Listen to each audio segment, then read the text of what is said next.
بسم اللہ الرحمن الرحیم۔ ہم آج اس سیشن میں قرآن مجید میں جو خاندانی نظام کی تشکیل کے حوالے سے احکامات بیان ہوئے ہیں ان کا مطالعہ کریں گے۔ یہ بات بالکل بدیہی ہے، بڑی آبویس سی بات ہے کہ جیسے ایک ریاست کو ایک سربراہ کی ضرورت ہے، بالکل ویسے ہی ایک خاندان کو بھی ایک سربراہ کی ضرورت ہے۔ جب بھی دو یا دو سے زیادہ لوگ کسی اکٹھی ایکٹیویٹی میں اپنے ساتھ جڑیں گے اور کسی کامن آبجیکٹیو کو انہوں نے اچیو کرنا ہے تو یہ بالکل واضح ہے کہ کسی ایک کو گورننگ پوزیشن دینا ضروری ہے۔ قرآن مجید یہ کہتا ہے کہ بعض وجوہ کی وجہ سے یہ مرد کو وہ اتھارٹی دی گئی ہے کہ وہ خاندان کا سربراہ ٹھہرے، اور اس کو ڈسکرائب کرتے ہوئے اس کی تفصیلات کو بیان کرتے ہوئے قرآن مجید یہ کہتا ہے کہ یہ دو وجوہات ہیں جس کی وجہ سے مرد کو یہ پوزیشن دی گئی ہے۔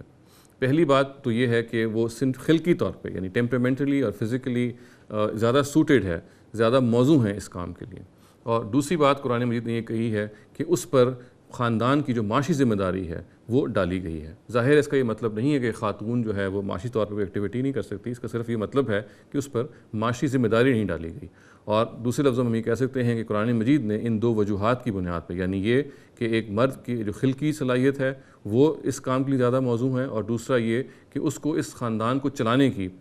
اس کی معاشی جو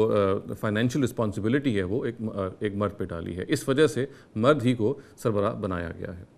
قرآن مجید نے مزید یہ بتایا کہ خاندان کی اسموتھ فنکشننگ کے لیے یہ ضروری ہے کہ بیوی ہے اور کچھ رویے اختیار کرے جو اس خاندان کو پھر ایک صحیح طور پہ نشو و نما دیتا ہے۔ اس میں پہلی بات تو یہ قرآن کہتا ہے کہ فالصالحات و قانتات، جو نیک بیویاں ہیں وہ اپنے شوہروں کی فرمانبردار ہوتی ہیں۔ اس کا مطلب یہ ہوتا ہے کہ اپنے شوہروں سے موافقت کا رویہ اختیار کرتی ہیں، ان سے ہارمنی کا رویہ اختیار کرتی ہیں، ہر وقت اختلاف رائے کی سچویشن پیدا نہیں کرتی، اور اس کا ظاہر یہ مطلب بھی ہے کہ مرد بھی ہر وقت اپنی اتھارٹی کو ایکسرسائز کرنے کے درپے نہیں ہوتا، وہ اپنی بیوی کے ساتھ سمجھاؤ کا برتاؤ کرتا ہے، اسے کنونس کرتا ہے، اور جہاں یہ محسوس ہوتا ہے کہ کہیں کوئی وے آؤٹ نہیں ہو رہا اور ایک ڈیڈ لاک سا آ گیا ہے، وہاں پہ پھر اس کو یہ اپنا رائٹ بھی ایکسرسائز کرنا پڑ جاتا ہے۔ تاہم اس کو انتہائی حکمت کے ساتھ اس کو کرنا چاہیے، اور بیویوں کو یہ ہدایت کی گئی کہ وہ ہر لحاظ سے کوشش کریں کہ اپنے شوہروں کے ساتھ موافقت کا رویہ اختیار کریں، کیونکہ اس موافقت ہی کے رویے کے نتیجے میں خاندان بنتا ہے، اور بچے جو ہیں وہ ماں باپ دونوں کی رسپیکٹ کرنا سیکھتے ہیں۔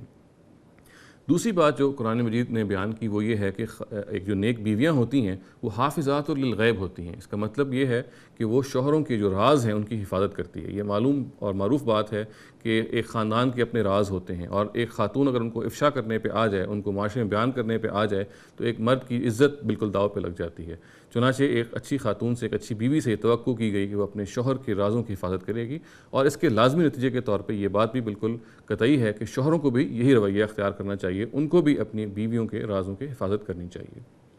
قرآن مجید یہ کہتا ہے کہ ایسے مواقع بھی آ جاتے ہیں کہ جب ایک بیوی جو ہے وہ بالکل باغی ہو جاتی ہے اور مرد کی جو اتھارٹی ہے اس کو چیلنج کرنے کے در پہ ہو جاتی ہے، اور جو اختیار مرد کو حاصل ہے خاندان میں سربراہی کا وہ خود حاصل کرنا چاہتی ہے، اور وہ چاہتی ہے کہ وہ اس لحاظ سے ڈسٹرپشن کاز کرے۔ تو قرآن مجید یہ کہتا ہے کہ اگر یہ صورتحال پیدا ہو جائے تو خاندان کو بچانے کے لیے پھر کچھ اقدامات ہیں جو مرد کو کرنے چاہیے۔ ان میں سے جو پہلی بات ہے وہ یہ ہے کہ عظوہن، یعنی اپنی بیویوں کو نصیحت کریں، یعنی ان کو چاہیے کہ اپنی بیویوں کو سمجھائیں بجھائیں، اور زجر و توبیخ بھی کر سکتے ہیں، سرزنش بھی کر سکتے ہیں، ان کو بتا سکتے ہیں کہ اس رویے کے نتیجے میں جو خاندان کے اندر خیر پیدا ہو رہا ہے وہ خراب ہونا شروع ہو جائے گا۔ چنانچہ پہلا قدم وہ یہ اٹھا سکتے ہیں کہ اپنی بیویوں کو نصیحت کریں۔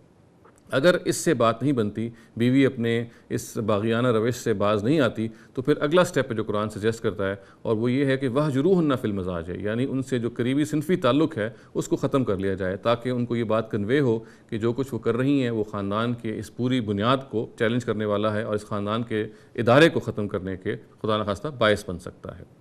قرآن یہ کہتا ہے کہ اگر یہ دوسرا جو اقدام ہے یا دوسرا جو قدم ہے یہ بھی ایک خاتون کو، ایک بیوی کو اس کی باغیانہ روش سے باز رکھنے پر معاون ثابت نہیں ہوتا، تو پھر ایک تیسرا قدم ہے جو اٹھایا جا سکتا ہے، اور وہ یہ ہے کہ مرد جو ہے وہ یا شوہر جو ہے وہ اپنی بیوی کو جسمانی سزا دے سکتا ہے، تادیب کر سکتا ہے، اور اس کے بارے میں نبی صلی اللہ علیہ وسلم نے بالکل واضح کر دیا کہ ضرباً غیر مبرحن، کوئی ایسی ضرب نہیں ہونی چاہیے، کوئی ایسی مار نہیں ہونی چاہیے جو چوٹ کاز کرے یا کوئی وونڈ کاز کرے، بلکہ یہ اس مار کا اس کے پیچھے جذبہ وہی ہونا چاہیے کہ جو مثال کے طور پہ ایک باپ کا اپنے بچے کی ریفارمیشن کے بارے میں ہوتا ہے، یا ایک استاد کا اپنے جو اس کے اسٹوڈنٹس ہیں ان کو کریکٹ کرنے کے لیے وہ اگر یہ میجر اختیار کرتا ہے تو اس کی بھی اسپرٹ وہی ہونی چاہیے۔ یہ بات بھی بالکل قطعی ہے کہ ان سارے اقدامات کو، ان سارے رائٹس کو ایکسرسائز کرنے میں ضروری ہے کہ مرد حکمت سے کام لے۔ جس سوسائٹی میں وہ رہ رہا ہے، جس معاشرے میں وہ رہ رہا ہے،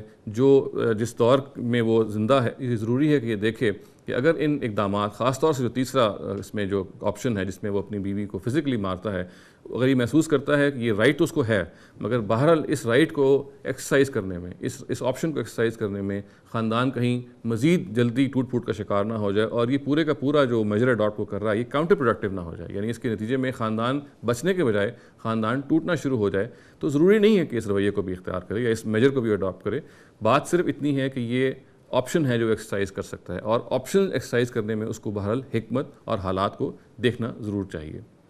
قرآن مجید یہ بھی بتاتا ہے کہ اگر ایک شخص کو اپنی بیوی ناپسند ہے، اس کی صورت ناپسند ہے، کوئی ادا ناپسند ہے، کسی وجہ سے بھی وہ ناپسند ہے، تو اس کو اپنی بیوی کو تنگ نہیں کرنا چاہیے محض اس بنیاد پہ کہ اس نے کچھ پراپرٹی، کچھ ویلتھ، کچھ مال و املاک اس کے نام کر دی ہیں اور اب وہ اس سے واپس لینا چاہتا ہے۔ قرآن یہ کہتا ہے یہ رویہ صرف اسی وقت روا ہے کہ اگر بیوی بدکاری کی مرتکب ہے یا سیکشول مس کنڈکٹ کی اس نے ارتکاب کیا، اس معاملے میں تو ظاہر ہے اس کو یہ اختیار ہے کہ پھر وہ یہ رویہ اختیار کرے، تاہم اس سے کم پہ اس کو یہ کام نہیں کرنا چاہیے۔ اور قرآن یہ بھی کہتا ہے کہ اس کو بیوی ناپسند ہے ایک شوہر کو، تو اس کے نتیجے میں یہ نہیں ہونا چاہیے کہ اپنی بیوی سے وہ بدسلوکی کرے۔ قرآن یہ کہتا ہے وَعَاشِرُوهُنَّ بِالْمَعْرُوفِ، ان سے نیکی کا، اچھائی کا، عمدگی کا، صلاح و فلاح کا اس کو برتاؤ اختیار کیے رہنا چاہیے۔ یہ وہ بنیادی احکامات اور ڈائریکٹیوز ہیں جو قرآن مجید میں ایک خاندان کی تشکیل، اس کی آرگنائزیشن کے حوالے سے بیان ہوئے ہیں۔ وآخر دعوانا الحمد للہ رب العالمین۔